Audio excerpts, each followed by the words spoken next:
कहाँ से किया है, शुरुआत कहाँ से की है, आप मुझे बताओ। तो आज हम अपनी स्टोरी थोड़ा सा बताने वाले हैं कि हमने कैसे इसको शुरू किया और क्या मेरे मन में आया जो कि नहीं हमें सिलाई ही करना है। हालांकि हमारा जो है पढ़ाई लिखाई भी कंप्लीट है, हम खुद ग्रेजुएट है, लेकिन जॉब की वजह जो है क्या रीज़न रहा जो हम इसको चूज़ किए और क्यों हम इसको चूज़ किए। चाहते तो जॉब भी कर सकते थे, लेकिन इसको ही क्यों चूज़ किए आज आप सभी लोगों के साथ हम शेयर करेंगे। तो लास्ट तक वीडियो में बने रहिए, तभी जाकर के जो भी हाउसवाइफ है थोड़ा बहुत उनको अब इस वीडियो से हेल्प मिले। थोड़ा बहुत नहीं, कोशिश करेंगे कि आप इस वीडियो से अच्छे कुछ खुद के लिए सीख करके जाओ और आप भी आगे बढ़ो, अपने नाम और अपने पहचान बनाओ। क्योंकि देखो आज के टाइम में तो हम इतना ही कहेंगे, कोई भी सगा नहीं है, कोई भी अपना नहीं है, चाहे कोई भी हो, कोई भी मतलब कोई भी। अगर आपके पास पैसा है तो सारे रिश्ते नाते हैं, अगर आपके पास पैसा नहीं है तो कोई भी रिश्ते नाते नहीं है। यहाँ तक कि अपने आदमी आपको छोड़ के चले जाएंगे या हर उस जगह पे आपको नीचा दिखाएंगे ना जहाँ पे आप सही हो, गलत भी नहीं हो, वहाँ पे आपको नीचा दिखाएंगे। अगर आप 2 रुपया कमा रही हो ना तो तब देखो लोगों का व्यवहार आपके प्रति, तब देखो लोगों का व्यवहार कि कितने अच्छे से आपसे बिहेव करेंगे। क्योंकि जब देखो ऐसा नहीं कि हाँ बहुत ज़्यादा परेशानी है, बहुत ज़्यादा प्रॉब्लम है तभी इसको स्टार्ट कर सकते हैं, हमें कोई दिक्कत नहीं है तो हम क्यों करेंगे। 2 ऑप्शन होता है ना कि हमारे पास सब कुछ है तो हम क्यों करें। एक होता है ये और एक होता है जो बहुत ज़्यादा परेशानी में इसको चुनते हैं। बहुत सारे लोग जॉब को चुनते हैं, बहुत सारे लोग सिलाई को चुनते हैं। तो हमने इस जॉब को क्यों चुना आज आप सभी लोगों के साथ शेयर करेंगे। आज कोई भी बात ज़्यादा नहीं करेंगे, जो है इसी के टॉपिक पे बात होगी। तो देखो शुरू हम वहाँ से किए थे ना जीरो से, क्योंकि देखो हमें सिलाई सीखने का हमेशा से ही शौक रहा है। और उस टाइम पता है आप लोगों को, हम 12th में थे और हमारा एग्ज़ाम का फरवरी में हमारा एग्ज़ाम होना था और हमने लास्ट जनवरी तक जो है सभी लोग जाती थी, जितनी भी हमारी सिस्टर थी ना सभी लोग जाती थी सिलाई सीखने। तो हमारा भी मन हुआ कि हम भी सिलाई सीखते हैं। हालांकि हमारी मम्मी बोली थी कि सिलाई सीख लो, ज़्यादा अच्छा रहेगा, क्योंकि हमारी मम्मी हर चीज़ में हमें सपोर्ट करती है, चाहे कुछ भी हो। जो हम करना चाहे उतना तो हमारे हस्बैंड सपोर्ट नहीं करते जितना हमारी मम्मी सपोर्ट करती है। चाहे हम कुछ भी करना चाहे, हर वो काम मम्मी मुझे सिखाई है जो आगे जाकर के जो मम्मी मुझे सिखाई ना आज वही काम दे रही है। हालांकि हम पढ़ाई लिखाई भी कंप्लीट किए, लेकिन वो जो है सिर्फ रखने के लिए समझिए तो पढ़ाई किए। और तो मम्मी का बहुत बहुत धन्यवाद। मम्मी बोली कि होता है कि मतलब सबका परिवार सब जैसा नहीं होता है, अगर वो बाहर जाकर के तुमको जॉब नहीं करने दे तो ये ऑप्शन रहेगा कि अभी कभी तुम्हारा ऐसा उतार चढ़ाव आता है जीवन में तो इससे तुम अच्छे से कर सकती हो। तो मम्मी ऐसा हमें सिलाई वगैरह सीखने के लिए कभी भी नहीं रोकी। और एक चीज़ ये भी था कि हमारा एग्ज़ाम था इंटर का, तो मम्मी बोलती है कि अभी छोड़ दो, पहले एग्ज़ाम दे लो उसके बाद सिलाई सीखना। तो हम बोले नहीं, सब लोग जा रहे हैं तो हम भी जाएंगे साथ में, क्योंकि अकेले बाद में फिर हम अकेले पढ़ जाएंगे, तो अकेले पढ़ने के बाद क्या होगा कि हम जा नहीं पाएंगे। तो मेरे पास 10 या 15 दिन थे, 10 या 15 दिन गई सिलाई सीखने में गई, 10 से 15 दिन, क्योंकि उसके बाद मेरा एग्ज़ाम होना था। तो मम्मी बहुत ज़्यादा डांटने लगी कि पहले एग्ज़ाम दे लो उसके बाद सीखना तो है ही है, लेकिन एग्ज़ाम दे लो उसके बाद सीखना। तो क्या था ना कि फिर हम सोचने लग गए कि नहीं सब लोग जा रहे हैं तो हम साथ में जाएंगे, तो साथ साथ सबका हो जाएगा। तो हम 10 से 15 दिन गए और 10 से 15 दिन सिलाई सीखने गए और उन्होंने बताया ये कैंची क्या होता है, धागा क्या होता है। हमको लगता है फर्स्ट टाइम देखे ही होंगे कि कैंची धागा क्या होता है, क्योंकि जब हम पढ़ाई करते हैं तो इस सबसे कुछ लेना देना होता नहीं है। तो उन्होंने हमें पेपर कटिंग करने के लिए दी। हालांकि वो भी बताई थी, वो भी आंटी बताई थी कि ऐसे कटिंग करना है, गला को गोल करना है, पेटीकोट कटिंग करना है। 3-4 दिन तक वो हमसे पेपर कटिंग करवाई। तो अच्छे से हमें 3-4 दिन में क्या हुआ ना कि पेपर पकड़ना आ गया, मतलब पेपर को कटिंग करना आ गया, कैंची पकड़ना आ गया अच्छे से। तो कैंची पकड़ना जब हमें आ गया तो फिर हमें वो कपड़ा दी, छोटा छोटा, वो भी सिलाई करती थी, छोटा छोटा टुकड़ा हुआ करता था। तो बोल दी किया कि कपड़ा में गोलाई करो, गला गोल हो जाएगा, समझो कि तुम ब्लाउज सिलना सीख गई। सिलना कोई बड़ा बात नहीं, गला अच्छे से गोल होना चाहिए। तो जिस दिन मेरा गला गोल हुआ ना, जैसे हम तो 5 दिन तो लगा दिए पेपर कटिंग करने में, 5 से 6 दिन लगा दिए थे उस सब चीज़ को समझने में। और हमें सिखाती थी ब्लाउज, सच मानो हमें सिखाती थी वो ब्लाउज, लेकिन उनकी बेटी सूट सिया करती थी, सूट सलवार जो भी सिला करती थी। हम सोचते थे कि हम ब्लाउज ब्लाउज तो सीख ही रहे हैं, साथ में उनको भी देखते थे कि वो कैसे सिल रही है, सूट कैसे बना रही है, पैंट कैसे बना रही है। उतना समझ में नहीं आता था, लेकिन फिर भी देखते थे। ऐसा था कि हम देखते थे।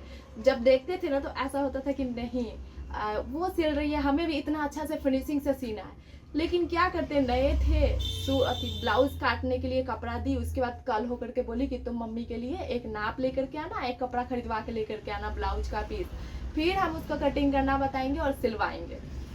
उस दिन का खुशी आपको बता नहीं सकते। तो ऐसा लग रहा था कि हम सिलाई सीख गए। बस वो आंटी इतना बोली कि मम्मी का नाप और कपड़ा लेकर के आना, हम कटिंग कर देंगे, आप सिलाई करना, क्योंकि मशीन चलाना नहीं आता था। और उसी दिन वो हमसे पेटीकोट का डोरी बनवाई थी कि मशीन सीधा चलने लगे। मशीन चलाते थे इधर, भाग जाता था उधर, चलाते थे इधर, एक डोरी अच्छे से नहीं बनाया। उस दिन हमको 3-4 डोरी बनवाई, लेकिन अच्छा नहीं बना। वो बोली कोई बात नहीं है, करते करते हो जाएगा। लेकिन हमसे वो ब्लाउज मंगवा ली थी, तो ब्लाउज मंगवाई ना, तो वो ब्लाउज हम क्या किए, लेकर के गए। वो आंटी हमको बताई, सिंपल 4 टक्स वाला ब्लाउज पहला दिन बताई। वो बताई तो अच्छे से सिल रहे थे। और क्या होता था ना कि बाजू, एक बाजू हमें बता करके चली गई, एक बाजू बता के चली गई, तो हम अच्छे से लगा लिए, टेकिंग वगैरह भी दे लिए। हाँ, उतना फिनिशिंग सिलाई में नहीं था, लेकिन दे लिए। तो उसके बाद जो है दूसरा बाजू जब लगाने की बारी आई ना, तो क्या था ना कि हम उसको सिलते थे और उल्टा लगा देते थे, सिलते थे और उल्टा लगा देते थे। इतना मतलब ऐसा लग रहा था ना कि सर पे कुछ एकदम से भारी भारी सा रखा हुआ है, क्या कर रहे, क्या हो रहा है। तो ऐसे करके हमने सिलाई सीखा। आप सभी लोगों को एकदम जीरो से बता रहे कहाँ से स्टार्ट किए हैं। इसका जो है ना एक वीडियो में तो नहीं होगा, 2 वीडियो में हम बताएंगे। और हम चाहते हैं कि पूरा स्टोरी आप लोग सुनो और आप लोग भी मोटिवेट हो और अपने जीवन में कुछ करो। तो देखो, उसके बाद जो है ना हमने क्या की ना कि वो ब्लाउज की बाजू बड़ी मुश्किल से पूरे दिन में शाम तक, मतलब 6-7 बजे तक उस ब्लाउज में हमने बाजू लगा के ही आई। आंटी 5 बजे हम चले आते थे, आंटी बोली भी कि चले जाइए घर, कल आके कर लीजिएगा। हम बोले नहीं, आज ही बताइए, आज ही हम करके जाएंगे। वो बताती थी, फिर भूल जाते थे, बताती थी, भूल जाते थे। बाद में वो हमको इतना जोर से डांटती है कि चले जाइए, कल कर लीजिएगा, आज रात हो गया है। घर जा करके वो तो डांटी, तो हम चले आए घर जा करके सुई धागा लिए, सुई धागा लेकर के वो बाजू को पूरा रात सिलते थे, खोलते थे, सिलते थे, खोलते थे। ऐसे ऐसे कर करके जो है ना हमने क्या किया, उस बाजू को सुबह तक कंप्लीट कर ली, लगा ली। और नींद भी नहीं आता था। सीखने की जब कुछ इच्छा हो ना, कुछ चाह हो ना, तो नींद भी नहीं है। नींद भी एक जरा इतनी सा भी नींद नहीं था मेरे पास, मेरे आँख में, ठीक है। तो हम मम्मी 1-2 बार देखी भी हमें जगे हुए रात में, तो मम्मी बोली तबीयत खराब हो जाएगा, सो जाओ, कल सुबह करना। तो हम बोले बस हो गया है, थोड़ा सा और बचा हुआ है, थोड़ा सा करके सो जाएंगे। ऐसे कर करके हम सुबह तक जो है पूरे ब्लाउज के बाजू को लगा लिया। और जो खुशी मिली थी ना, आप लोग को बता नहीं सकते हैं। उसके बाद क्या हुआ, दूसरे दिन जब गए तो हम आंटी को दिखाया कि देखिए ना हम सुई धागा से सिले हैं। तो वो बोली ठीक है, मशीन से सिलाई चला लीजिए, आप तो अच्छा सिल लिए हैं खुद से ही। तो यहाँ इतना किए तो नहीं हुआ, घर पे जाके हो गया। अब उनको कौन बताए कि हमने पूरी रात जाग करके उसको रेडी किया था, बाजू को बनाया था। तो खैर वो तो फिर से बनवाई ब्लाउज। उसके बाद दूसरा स्ट्रगल आता है, बोलती एक कपड़ा और लीजिएगा, जैसे इसको सिले है ना सुई धागा से, वैसे घर से सिल के लेके आइएगा। अब तो हम पूरा ब्लाउज ही भूल चुके थे कि कैसे क्या करना है। सोचते थे कि इतना मुश्किल क्यों है बनाना, इतना मुश्किल क्यों है। वैसे वैसे करके जो है ना हमारा सिलाई का 15 दिन कंप्लीट हुआ। और 15 दिन में ही हमने सिलाई को छोड़ दिया। और 15 दिन में छोड़ने के बाद ये नहीं था कि अब हमें सिलाई नहीं करना है। उसके बाद भी एग्ज़ाम दे करके जब आते थे ना, भले हम पढ़ाई नहीं करते थे, लेकिन सिलाई करना है तो करना है, ऐसा था मेरे मन में। खैर 8 दिन हमने थोड़ा बहुत मतलब एग्ज़ाम के लेकर के व्यस्त रहा। लेकिन उसके बाद जब हम फ्री हुए, पूरा टाइम सिलाई को देने लग गए, पूरा टाइम सिलाई को देने लग गए। उस टाइम में पता है 2000 रुपये का साड़ी का बहुत वैल्यू हुआ करता था। और फर्स्ट महंगा साड़ी हमारी मामी जी का बनाए थे, जो कि मामा जी लेकर के आए थे। बहुत मतलब हमको सिलना नहीं आ रहा, लेकिन 2000 का साड़ी आ गया। इतना हम सोच करके वो घबरा गए थे कि कैसे बनाएंगे, कैसे बनाएंगे।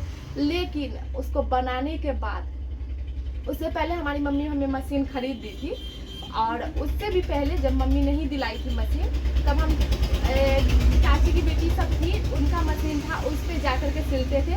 वो लोग मना भी करती थी तब भी हम सिलते थे। वो लोग दिन को सिलती थी तो हम रात को बैठ के सिलते थे, क्योंकि दिन में मशीन खाली नहीं हुआ करता था, तो रात में बैठ करके मशीन पे हम कपड़ा सिला करते थे।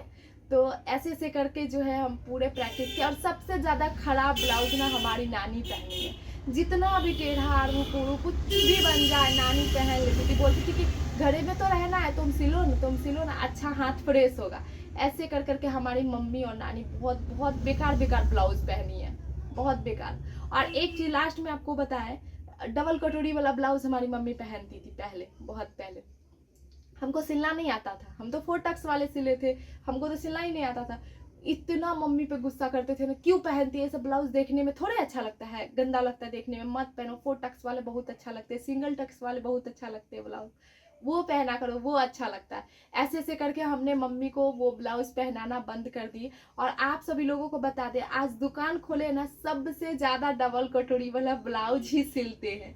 इतना सिलते हैं कि जिसका कोई अंत नहीं है। प्लेन ब्लाउज तो आता ही नहीं है, सिर्फ डबल कटोरी। पूर्णिया में डबल और सिंगल कटोरी ही ब्लाउज हमको लगता है ज्यादातर लोग पहनते हैं।